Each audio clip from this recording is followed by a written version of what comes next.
నమస్కారం, welcome to వంటింటికి దారేది.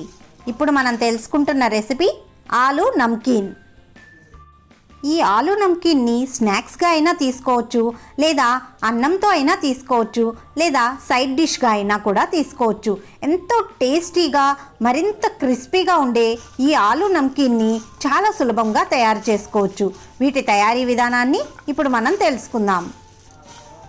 కొన్ని టిప్స్ని follow అవుతూ ఈ ఆలూ నమ్కీన్ని తయారు చేసుకున్నారంటే ఇవి పొడిపొడిలాడుతూ ఉండటమే కాకుండా చాలా క్రిస్పీగా తయారవుతాయి. అవేమిటో అది ఎలాగో ఇప్పుడు తెలుసుకుందాం.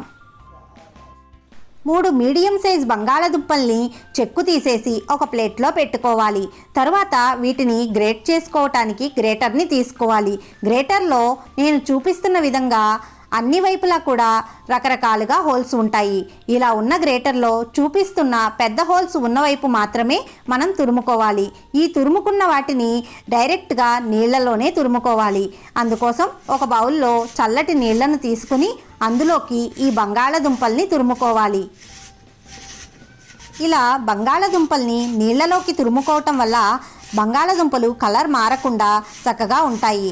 ఇలా మీకు ఎన్ని కావాలంటే అన్ని దుంపల్ని కూడా తురుముకున్న తర్వాత వీటిని ఒకసారి చక్కగా వాష్ చేయాలి.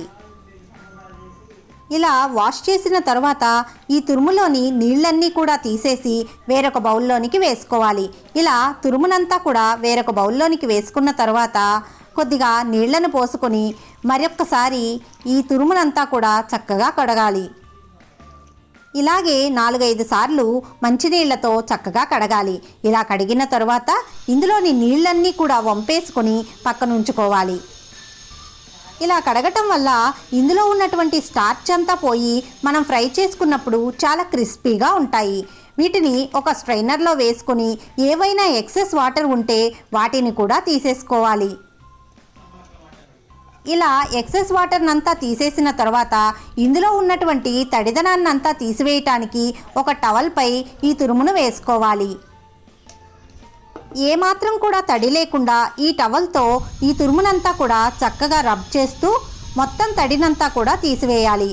అవసరమైతే ఓ అరగంట పాటు ఫ్యాన్ గాలి కింద ఇలాగే వదిలివేయండి. ఇలా తడేమీ లేకుండా టవల్తో చక్కగా తుడుచుకోవటం వల్ల మనం ఫ్రై చేసుకున్నప్పుడు చాలా క్రిస్పీగా వస్తాయి.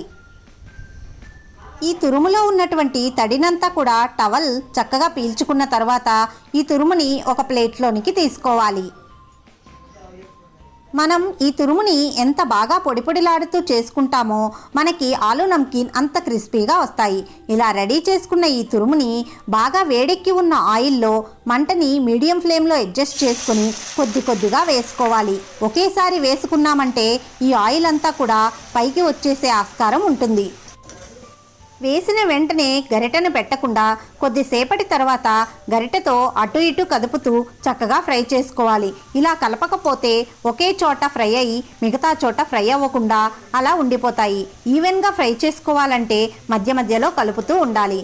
ఇలా చక్కగా గలగలలాడుతూ ఫ్రై అయిన తరువాత వీటిని ఒక పేపర్ నాప్కిన్ వేసి ఉన్నటువంటి ప్లేట్లోనికి తీసుకోవాలి. ఇలా పేపర్ నాప్కిన్పై వేయటం వల్ల ఎక్సెస్గా ఏదైనా ఆయిల్ ఉంటే చక్కగా పీల్ చేసుకొని ఈ నమ్కీన్ అనేది చాలా క్రిస్పీగా ఉంటాయి.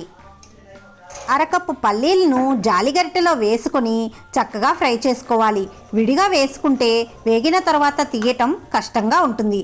అందుకని ఇలా ఫ్రై చేసుకొని వీటిని కూడా అదే పేపర్ నాప్కిన్పై వేసుకొని కరివేపాకును కూడా అదే విధంగా ఫ్రై చేసుకోవాలి.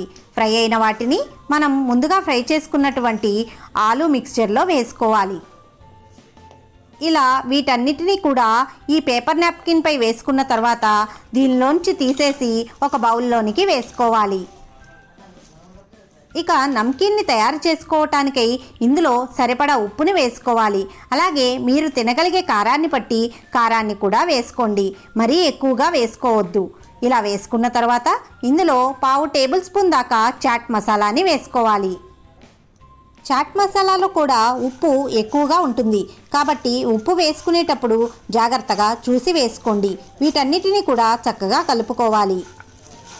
ఈ ఆలూ మిక్స్చర్కి ఈ స్పైసెస్ అన్నీ కూడా చక్కగా పట్టించుకుంటే మన ఆలూ నమ్కీన్ రెడీ అయిపోయినట్లే. దీన్ని ఇక సర్వ్ చేసుకోవటమే. ఎలా తిన్నా సరే చాలా టేస్టీగా ఉంటుంది. మరి ఇంత టేస్టీ అండ్ సింపుల్ రెసిపీని మీరు కూడా తప్పక ట్రై చేస్తారు కదూ.